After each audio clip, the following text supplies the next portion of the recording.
Hello, it's Chris Vetrano, and you are listening to The Gist, where we break down all the things that are happening in pop culture.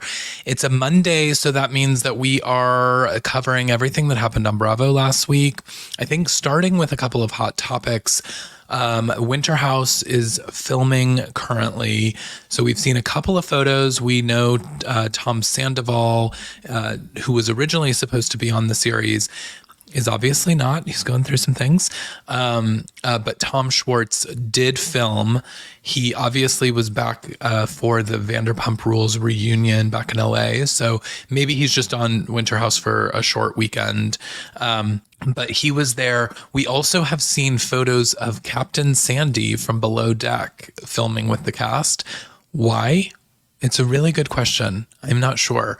Not sure why we've got Sandy crossing over on all these shows now. I don't know if I need that. So, but we have seen the photos, so we know that she's going to make an appearance. And then obviously Ultimate Girls Trip premiered over this last week. We got the first 3 episodes and I'm obsessed. I think this is potentially one of the better, Ultimate Girls Trips. I loved season 2 so much that I really didn't think that it could be topped, but there's a lot happening already. Like, these women are really bringing it. I cannot imagine it without Portia, but we're going to cover all of Ultimate Girls Trip in a special episode coming up in about 2 weeks. I have a special guest. You may know him. He's a journalist and he covers all things Housewives and Bravo, Gibson Johns. He will be here to cover all the things Real Housewives Ultimate Girls Trip. So we're going to hold off on covering that.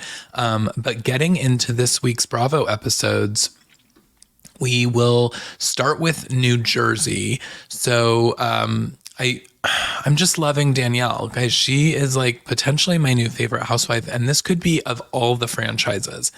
She's just good TV. She's giving drama. I'm waiting for her to flip a table, because did you feel her energy this week as she was getting angry? I mean, she had the wherewithal to actually leave the party when she was feeling heated, but I'm kind of surprised that producers didn't try to push her to stay, because had she stayed, we may have had an epic meltdown that rivals Teresa's table flip. So I think we've got some good stuff here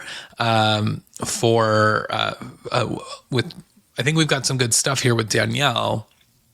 But I also, and when speaking of Danielle, fuck Jackie, okay? For calling her a clearance aisle snooki. Jackie is just so desperate, and she's coming off so just thirsty this season. And it's like she's attacking Danielle for no reason other than that she's the new blonde on the cast, and Jackie's feeling jealous, because there is absolutely no reason for her to have so much hatred towards this woman, and she doesn't even know her. And so, yeah, I'm over her. Jackie, you can get off my screen now.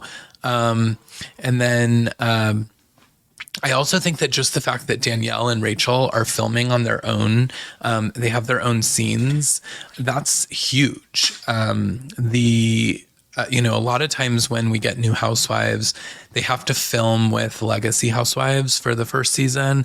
You don't get a lot of like airtime. You also don't get a lot of their family and backstories. And we're getting a lot of that from both of these women. So I think it speaks volumes about them. And I mean, Rachel, by the way, they're at the shore. That's the main, part of this, episode this week was at the Jersey Shore, and Rachel's shore house, when they showed people arriving, I thought they were arriving at her actual house. The shore house is massive. I'm confused. I'm wondering, like, what does her husband do? Because we know it's not modeling after his big modeling debut on Law and Order, or was it Law and Order? I guess Law and Order SVU or something. But yeah, we know it's not modeling because we also have eyes. So, but what does he do? Because good for him, man. They've clearly got some money, because that shore house is massive. It didn't have a ton of furniture, but it was big. Let's see, Marge, another one where I'm just starting to get over her. It's like she's just going after everyone. There's no one that's safe from Marge. And she's on the wrong side. She's always trying to stir drama, but then like also be on everyone's side. So she's like going after everyone, planting all these bombs, and then trying to pretend like she's part of everyone's friend circle. And it just like doesn't work. And then, she's telling Melissa that Marge Sr. got invited to the wedding. And then they go to a clip where Teresa was kind of put on the spot and her mom was kind of like, oh, your wedding. And Teresa just said like, oh, well, you can come with Marge. That happens sometimes when you're planning big events and someone starts talking about it and you feel bad that you haven't invited them. And so you sort of like throw out like a nonchalant invite. We've all been there. It wasn't like Marge Sr. got an invite in the mail, but of course, Marge has to bring that to Melissa to really stir that pot, given that Melissa's family wasn't invited. And, she's just trying to throw gasoline everywhere. And I really don't like that. And she's saying that she's made up with Teresa, but really she's doing a lot of back end work to kind of continue to sort of just turn things around. I mean, she's definitely siding on the team Joe and Melissa side of all of this, which I'm also a little worried Rachel is starting to do the same thing. And I know Rachel came in as a friend of Melissa, so she has loyalties there, but she could be a good housewife. And I'd really like to see her, not be so one-sided. I do think that she speaks her mind. She's willing to have a voice of her own. So I think that's what makes her a good housewife. But I don't love that she's, so team Joe and Melissa and Marge, and she just seems to kind of be on the wrong side of what this cast is bringing this year. And then we've got Teresa not inviting Melissa's family because of course, they're going after her on social media. And so we got a little bit more of that. The producer sort of pulled that out of Teresa around like, tell us more about why you're not inviting them to the wedding. And then they actually showed a lot of the social media posts that Melissa's family had made and saying horrible things about Teresa. So I get it.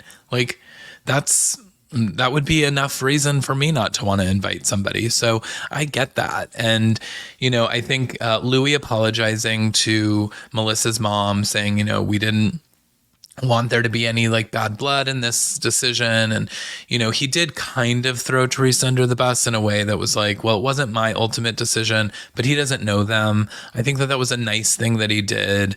But then, Teresa got a little annoyed with that and was like, well, if you want her there, invite her to the wedding. And then he's like running around the party looking for her to invite her. I thought that was like kind of odd. It's like, you know what? She wasn't invited. Let's just stick with that. Cause then that feels where I was talking about like Marge Sr. getting invited because Teresa was put on the spot. This is kind of another, it's like there was already a big issue about you not getting invited. Now to invite you just feels wrong. So I didn't love that. And then, I think the party was just so wild. Of course, Joe Gorga is just going around the party, getting everyone just totally shit-faced. And, the irony is that then he and Melissa will talk about how shit-faced everyone was and judge them. But, Jennifer she was spinning. That girl could not stand straight. She couldn't walk a straight line if you paid her. And, that girl loves some money. So it was probably not wise of Jackie to see Jennifer sort of stumbling around the party and say, you know what, Jennifer, now would be the right time to go make up with Margaret. That's just some low down, dirty bullshit. And again, I don't need Jackie. She is not a favorite this year. I liked her in her first season, and then she really she went downhill for me. So I could do without her. And then, like I said, we got the Jackie's going around kind of talking about Danielle and the family dynamic of Danielle and her brother, which she's saying there's got to be something more than just like this Instagram unfollow that has like broken this family apart. And Danielle can hear that she's being talked about, and she's just getting fiery and worked up. And yeah, I'm excited to see more of that. I want to see more of where that kind of takes us, and see her hold these women accountable too. Like, if you're going to talk shit, let's go. And I love that she's willing to just call them on that. And then I guess there's not really a lot else. I think next week, obviously, it's hit the internet. In the scenes for next week, we see that Joe Gorga and Louis get into it.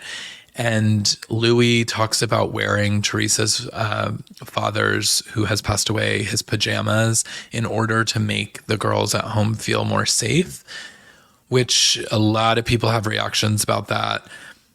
It's wrong. I don't understand it. I do not think that was a good thing to say. That's also not going to make Joe Gorga feel very good to hear that, like, you're wearing his father's clothing. Like, none of that made sense. So I'm not here for that for Louis.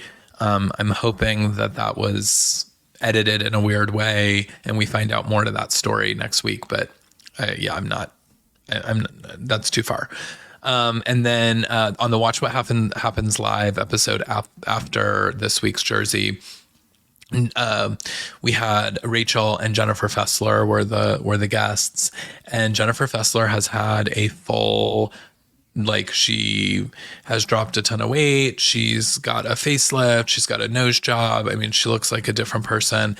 And when Andy had talked about her losing the weight, she basically admitted that she is on Ozempic.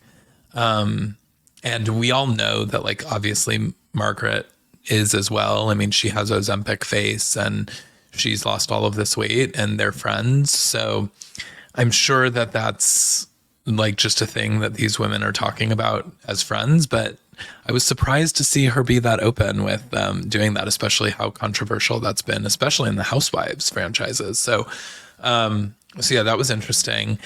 And then let's see what else. I guess in Real Housewives news, we had just the finale of Real Housewives of Miami this week, the final installment of the reunion. And, I talked on this podcast for the last few months, like, that Miami was delivering everything about Miami this season, 10 out of 10, really great season, had a lot of, like, drama, had a lot of real stuff going on. I love the ladies.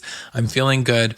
In the last couple of episodes, and then in this reunion, I've really kind of turned on Alexia, and she's in her kind of villain era where she's just unable to well, first of all, she can't apologize for anything that she's done, and she's unwilling to hear apologies from anyone else. And that just starts to make a housewife really toxic. And so I felt like that continued.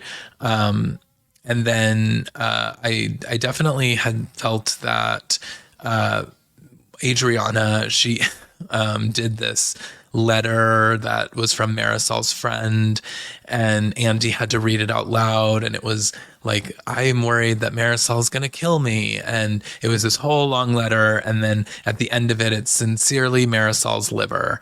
And basically Adriana's long, dramatic way of telling us that she thinks Marisol has a drinking problem. And, that was too far and too much. And even Andy was like, okay, I think we got to leave it there, because after that, I don't know how you guys come back, because that was so crazy. So it was getting so toxic. And really, I don't have a lot of notes. I think, at the beginning, they were talking a lot about Lisa and Lenny having a lot of affairs for years. And, I thought one of the things that was sad was Lisa mentioned that she looked back on last season and saw that she had had too much filler in her face. And so she was feeling as though Lenny saw that and thought that she looked ugly. And that was part of the reason that led to his affair.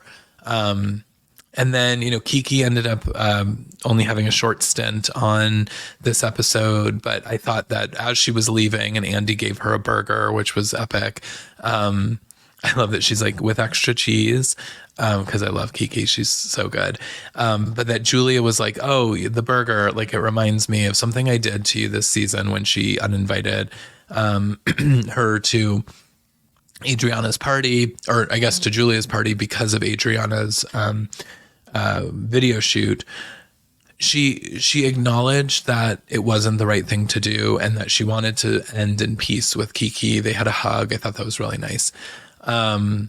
But yeah, for the most part, I just didn't have a lot of notes because I felt like the whole episode, it was just everyone talking at once. And I couldn't understand what was being said. Andy was screaming, trying to control the women. And it was just like a lot of yelling.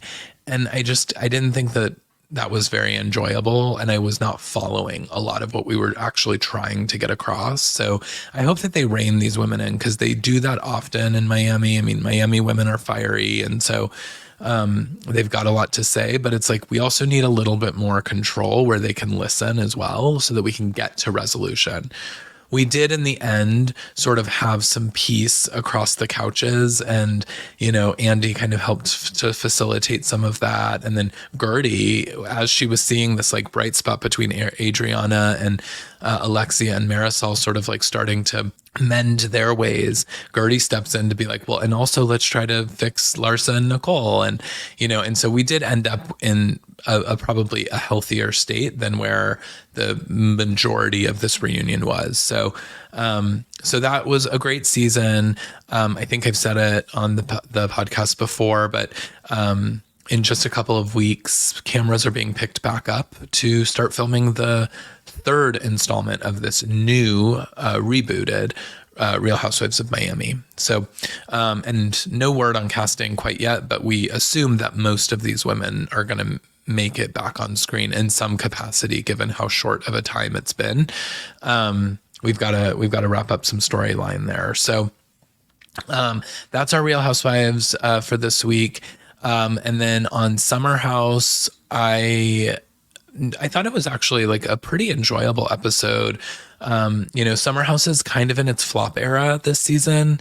There's just a lot where I just am not loving it. I'm finding it a little bit boring. But this one had some fun back in it. I think primarily Sierra was the reason for that, as Karma Brown. Bam.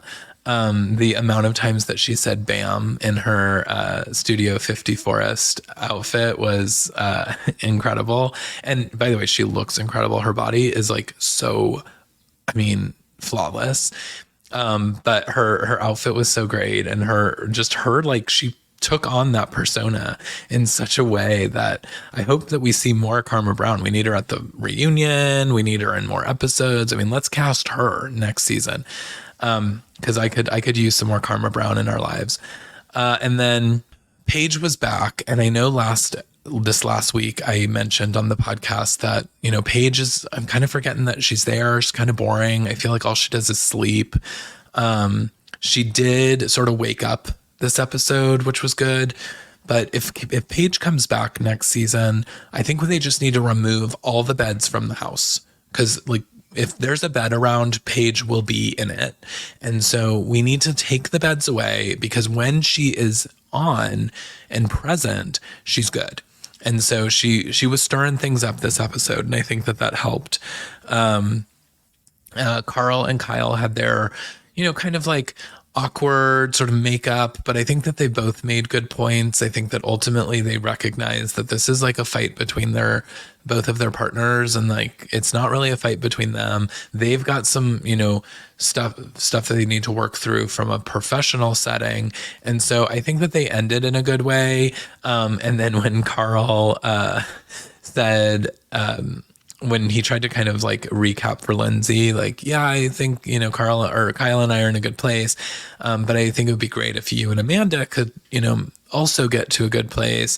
And Lindsay was like, don't come for me or something. And Carl responds with, oh, you'll know if I'm coming for you.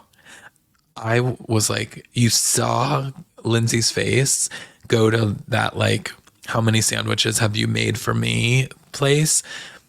But she controlled herself. I was like, that's growth. She did not pop off. But there's also something a little bit strange about how like quickly she can recover from stuff with Carl. Like, she's really holding on to this relationship. And that's either a really good thing or a really unhealthy thing, which is, I think, what the women on the show are really kind of poking at. And it seems like we're going to get there more next episode, is that Lindsay's not being herself, because obviously, like, when all of the cast or a lot of the cast is going to go to Montauk to a party, and it's clear that Lindsay wants to go, like desperately wants to go, and Carl, who's sober, doesn't want to go to a party at 11 o'clock at night or whatever time it was, and go to a house party where it's just going to be probably like a lot of drugs and drinking. And so, she then felt conflicted and she ended up staying. And,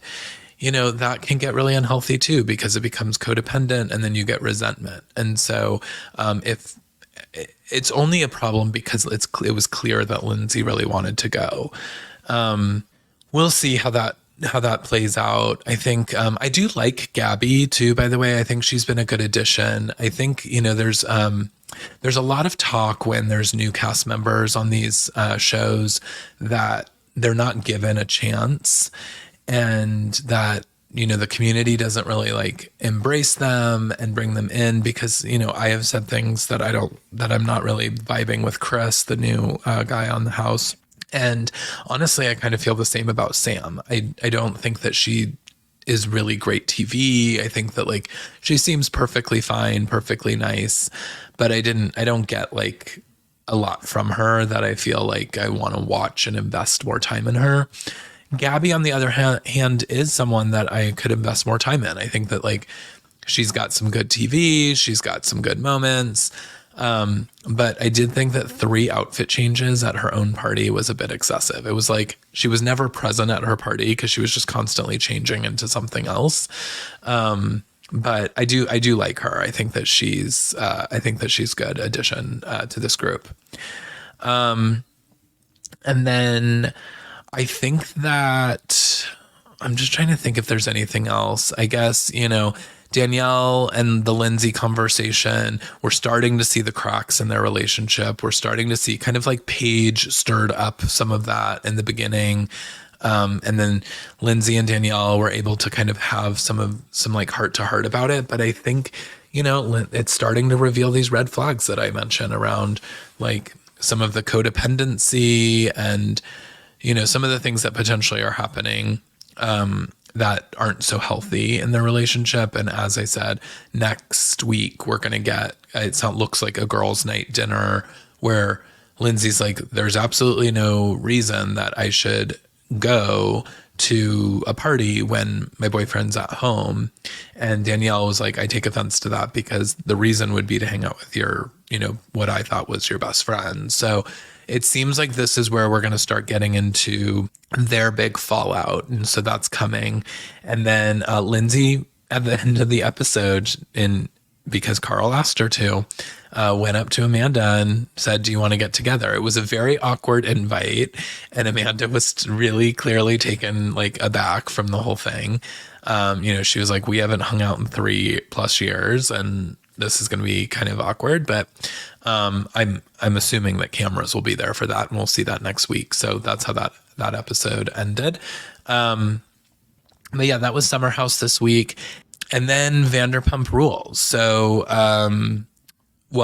last week we released our Vanderpump Rules episode that we dedicated to the mid-season trailer and my predictions, my top 10 predictions, or my dreams of the things that I hoped happened at the reunion, because the episode came out the day that they were filming.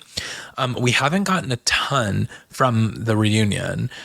We do know like the seating chart. We know that Tom and Raquel are sitting together. We know that Ariana is sitting across from them. Tom Schwartz is sitting next to Tom Sandoval. We know that Raquel and Sheena did not film together due to the restraining order, but they were both on set. And then they played musical chairs essentially. And while the other person was backstage, they got to watch. And I'm sure that we're going to see them react to what is being said from the dressing room. So that's how they've dealt with the restraining order. So we know some of those things that came to be. But we also learned Lala had kind of posted like her getting glammed for the reunion on her stories, and mentioned that producers were taking phones from all the cast members because they that there was somebody that was leaking information. And so I wonder who that could be. But yeah, so they took all of the cast phones, and so we didn't end up getting a ton, although we did end up with some paparazzi shots of Tom Sandoval and Raquel in the parking lot during kind of like a break, apparently. Tom smoking cigarettes and yelling at producers, and Raquel vaping with someone needs to tell her to turn that down because my God, the cloud of smoke that came out of her little body. Wow. But she probably needed a big old inhale of that after what she had gone through. So that we see them together. It is ironic because, you know, the day I mentioned this last week, but the day before, the reunion filmed, there was all these paparazzi shots and paparazzi video where Raquel did an interview in like a dirty strip mall. Well, it was a company that is famously known for celebrities that hire them to come sell stuff to TMZ. So everyone is of the assumption that Raquel had hired these folks so that she could kind of start building her own narrative ahead of the reunion. And then this is the same company that just happened to get photos of them in the parking lot during their break. And there are no other photos of the cast during the filming of Reunion that we have seen from paparazzi. So we'll let everyone sort of just like put the pieces of that puzzle together and connect the dots there. But yeah, that's really all that like we have as of now that's really come out of the reunion. But for this week's episode, you know, we start off with the continuation of Guys Night where Raquel and Charlie show up. And I'm sorry, like it had to have been happening at that point. The way that Tom Sandoval kept looking at Raquel, it was creepy. And again, Andy swears they're not recutting these episodes. And the fact that like we have this footage, it is really creepy in the way that he is like watching her and defending her and talking to her. Something had to have been going on. If there wasn't already P in the V, Tom wanted that at that point. Like that's when he knew that's what he wanted. So it was really wild to see all of that. And also like James was invited and James was like, I have to go because Raquel's here. And, you know, true guys nights should be like, well, actually we should just ask Raquel to go because it's supposed to be a guys night and we invited you. But instead, you know, that didn't happen. So, and later James mentions that he feels like he's being edged out and Raquel's taking over his spot in the group. Which is like maybe a little sad, just because I could see how he would feel that way. And then back in the girls' trip, we see Lala just getting juicy and wet over the sky. It's wow. I didn't need to know as much detail as we got about her bed sheets the next morning, but Lala is horny and she just was spraying all over this episode. That's all I'll say. Sorry to everyone that was listening, because I'm sure that you all just cringed. But it was, I mean, that's what she even said it. It was insane. I was like, okay, Lala is too much this episode. She just like, she needs some D. She needs like to get something back on the regular because she is out of her mind. Then we get the sit down with the two Toms and Lisa again is like, you know, why isn't your restaurant open? Like, and I don't understand it either, really. Like, I get, you know, there's intricacies and things of opening these types of businesses, but they did this big Daily Mail party. I think it was Daily Mail. And we saw it. I mean, so they've got food, they've got drinks, they've got staff, they've got a restaurant that looks done. I really don't understand why it's not open either. So, you know, Lisa's like really pressuring them and saying like they've got to get it open, and you know they're both kind of making excuses as to why it's not. Oh, we got Sheena's wedding, we've got this thing, and I'm thinking, you know, maybe if both of these guys were not trying to open Raquel's legs, they could actually open the restaurant. because it's kind of wild that at this point, as I said, I think that the Tom Sandoval thing was already happening. So at this point, we've got Tom Sandoval and Tom Schwartz, who's making out with Raquel and thinks that he's also potentially dating Raquel. They're both business partners after the same girl at this very moment, and they can't get their restaurant open. Wonder why. I think that there's something going on there. And then the scene between Raquel and James was super awkward because, again, the Raquel says, "Oh, you're invited to the pool party," and James is like, "I didn't even know about it." And she's like, "Well, you're invited because Tom Sandoval told me you were." And James is like, "Oh, weird. Like, why did Tom Sandoval tell you that?" Like, so again, think it was going on because why are Tom and Raquel talking about it? So that happened. There was a scene in the mid-season trailer that showed Raquel and Ariana face to face. We assumed that was not post Scandival because we do know that they haven't really seen each other. But we saw that scene sort of play out. Actually, I don't know if we ended up seeing them actually talking in this episode. I don't think we did, but we saw Ariana in the outfit that she was in that episode at Sir. So that was when that piece of footage was filmed. We just didn't get it in the episode, I suppose. And then, they showed the flashback of season, I think it was the first season of Vanderpump, when Sheena and Brandy at Glanville had their sit down. Because if you haven't been following Vanderpump, quick recap is it all started because Sheena was the mistress, or was sleeping with Eddie Cibrian, who was Brandy Glanville's husband at the time.